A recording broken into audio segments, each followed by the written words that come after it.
Don't be the work donkey that women view as a resource provider. Don't get yourself into a position where you're just on the hamster wheel, working jobs, making money, paying bills, putting food on the table, to where a woman comes in your life and just views you as a resource provider, as a utility, as a backup plan, as a pack mule.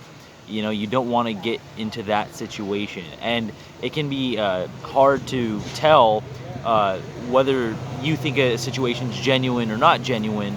But there's a certain aspect of having your stuff together in life. You can't just have nothing going on. So there's a certain expectation that the woman's gonna have of the man. But you don't want to be working every day on a goal, or making money, or getting your life together in other aspects, spiritually, mentally, emotionally, physically, psychologically, just getting yourself to a better place in life, growing up, maturing. You don't want to improve yourself along the way over several years just for a woman to come in and only view you as a resource provider.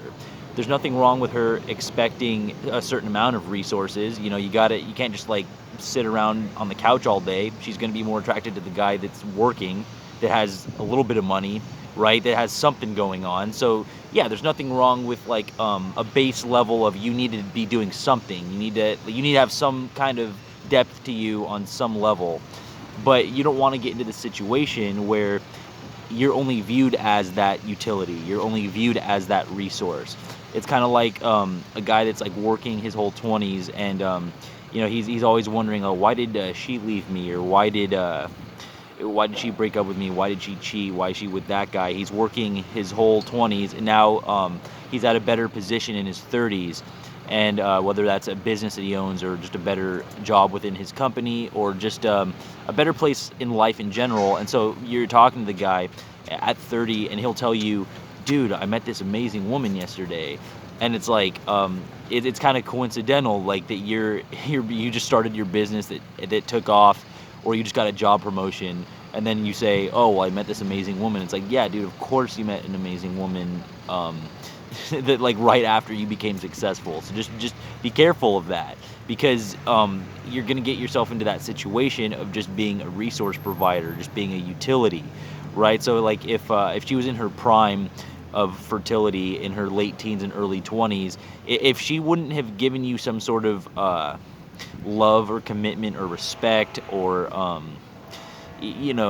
whatever, if she isn't giving you that thing, however you're defining it, in her peak fertility, where she has the entire world open to her in terms of options, if she's not giving it to you in that time frame, like 18 to 22, then don't just turn 30 thinking, oh, well, I met this amazing woman yesterday. It's like, well, you're not her first choice. You're coming in like late into her life. You're meeting her for the first time. Like, you're 30, she's 30. You've got to really understand as a man that it's not the same. Like, a 30-year-old man and a 30-year-old woman is not the same. And don't get shamed into the oh, well, that's like creepy if you go for an 18-year-old girl. Like, you're a 30-year-old man. Like, what are you doing with a girl 12 years younger? There's nothing creepy about that. It just, a lot of times women will do that because they look back on themselves when they were 18, and they were just probably screwing around in life, and like not having direction, and just not knowing what things are in the world. And so she finally sees stuff at 30, but now it's, the clock is ticking. It's a little too late, and now the guy is in a good position. So when she sees the 18-year-old girl attracted to that 30-year-old guy, now she's looking at it like, oh, like that's the guy I could have had I been smarter at 18 myself. Like, I didn't need to reject him or overlook him. And so she gets mad. So now at 30, when you're doing well, now you're shamed into, oh, well, like a real man would step up to get married. A real man would go for that commitment. A real man would lock her down, put a ring on it. But you can't get shamed into that, because a lot of these situations are really just the resource provider. It's just, you have stuff to offer now, so now you're a good option for marriage, or now you're a good option for sex. Now you're a good option for whatever the case is. So, with any like red pill or MGTOW content, yeah, there's a whole spectrum of that. So you have like the men who they're very angry and they hate women, or they had one bad experience and they cast all women into that one bad experience. But also too, a lot of red pill and MGTOW creators are just looking at reality for what it is. It's not like a men are better than women or women are better than men, but it is like, hey, there's some universal stuff going on here with women. The person that comes and says, come on, dude, not all women are like that. Maybe you just haven't found the one yet, or you haven't uh, you need to get out there and try again. But it's just like the person's not understanding some universal truths, like the more money you make, the more you can provide, therefore the more attractive you become to women. So to just say not all women are like that, um, it's not true, because they are all like that, right? Like, you don't see, regardless of whether she's like white, black, Mexican, Asian, Hawaiian, Native American, whatever. Just go down a list of nationalities, races, whatever. Go down a list of religions, political affiliation, culture. It doesn't matter. Like, none of these women in all these different groups, categories, are just gonna take the homeless guy over the billionaire, right? Like, it's just not. So for someone to come in and say, "Oh, dude, come on, not all women are like that."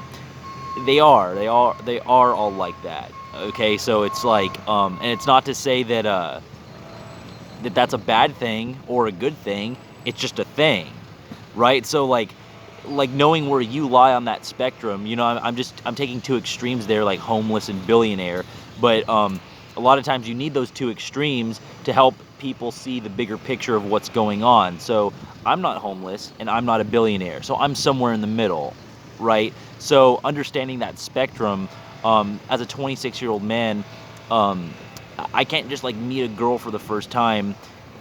Say she's 30. Well, she's hit the wall, right? I don't know what she's been doing for the last 30 years of her life, right? Like, I'm not her only one. I'm not her first choice. So like, just because I might be doing semi decent, and I'm just in a good mood in general. Anyways, I'm an outgoing person. I'm pretty upbeat. Um, I don't come at this content from a place of like hating women, or like women are evil, women are demons. It's not about that. It's just like men can make mistakes and do good, subjective good and bad things. Women can make mistakes, do subjective good and bad things. I'm just looking at reality. So for me, it's like, as a 26-year-old man, I can't, even if I'm just like having a good conversation with a woman, she's 30, um, I'm not the only one. I'm not the only choice. So like, there's a spectrum here. Like I said, with homeless to billionaire, um, I'm doing semi decent now. So, oh yeah, you met this awesome girl. It's like, well, of course you met an awesome girl when you're like doing like well financially. You're good looking. You got something to offer, whether it's your personality or you connect with her on some sort of level that she doesn't connect with on another guy. Or and say like maybe she's not 30, maybe she's 18. Well, me being 26, maybe now that's also a situation where I'm doing better than guys her age that are 18. So there's a sense of like her looking up to it, or her being more attracted to it, because you're more mature and you have more insight, more knowledge on the world, more money, more access to resources. And so regardless of where she's at, like her age or her race, religion, political affiliation, there's a spectrum of like of how we're interacting with each other. So you don't want to get into this situation where you're just the resource provider, where you're just the utility. So that's why a lot of women get mad too about this MGTOW philosophy, where guys don't want to get married, and it's just like, well, why would I want to bring the government into my love life, knowing that you as a woman are going to see a difference between a homeless guy and a billionaire? Now, I'm somewhere in the middle of that, on the financial spectrum, homeless and billionaire. So it kind of muddies the waters, right? So it's hard to make sense of certain situations of what you think might be genuine versus what's not genuine. So there's like, we can just be adults and like have a relationship or a casual thing or whatever we decide to do. We can do that verbally. We don't need to bring in this government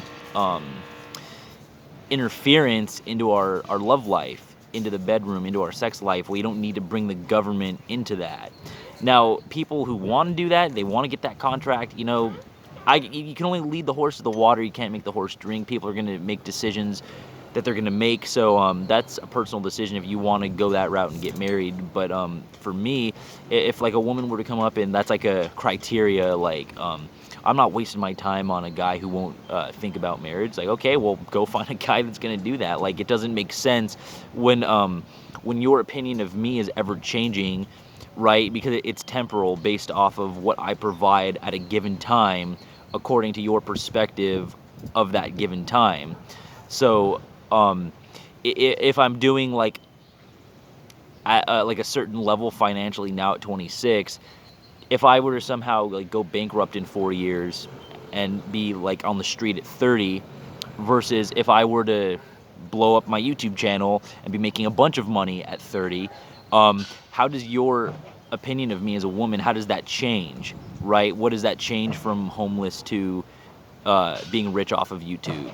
Right, and you can't just say, when I'm 26, like, you can't just be my age or older as a woman and say, well, money doesn't matter, looks don't matter, what you provide doesn't matter, right? It just like stuff that I know by now is just not, that's not it, that ain't it, chief, like we know by now that that's just silly to say. So that's why a lot of these women too, they say these things and they kind of have these blue pill ways of talking because they need to keep their as many cards as they can up their sleeve, right? Like they might need to cash in on that resource provider, so they can't like go into these concepts of the resource provider, of the beta male provider, of female hypergamy, of divorce court, of other options, right? Because the woman will say these blue pill things like, money doesn't matter. Oh, I don't care about the man's money. Or she'll like say, well, like, yeah, like, you got to have like something going on, but I don't really care about what you make, or like, I don't really care what you look like, or I don't really care how tall he is. But it's just like, okay, well, how many women are really dating men that are 6 inches shorter than them? There's a couple, like, there's always an outlier. There's always exceptions to the rule. People have their own things going on, and people can connect in whatever ways that they want to, and it's not it's not like weird if like maybe a woman is like 6 foot and the guy is 5'6", and if that works for them in whatever context they believe it works with each other, more power to them. But in general, certain things just play out a certain way. So you as a woman that's 26, my age or older, you're not just going to come in and say, well, height doesn't matter, looks don't matter, your money doesn't matter, right? Because it's just it's just not real. It's just not what reality is. So if I were to be broke in 4 years and be homeless, versus this YouTube channel blowing up in 4 years and I'm making a bunch of money, I'm not just gonna make a bunch of money and then, like I said at the beginning of the video, I'm not gonna be that 30-year-old guy that goes up to another guy, we're having a conversation, I'm just like, dude, I met a really amazing woman yesterday. I mean, I think this is it, man. And he'll just look at me just like, dude, like, you just blew up on YouTube. Of course you met an amazing woman. Like, of course you're gonna, like, right, you have like this huge following or whatever, and like making a bunch of residual money where you just collect checks off a channel. Like, of course you're gonna meet an amazing woman.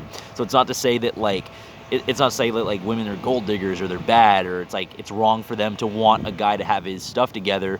But you got to know that about yourself as a guy. You got to know where you stand according to her perspective of you at that given time.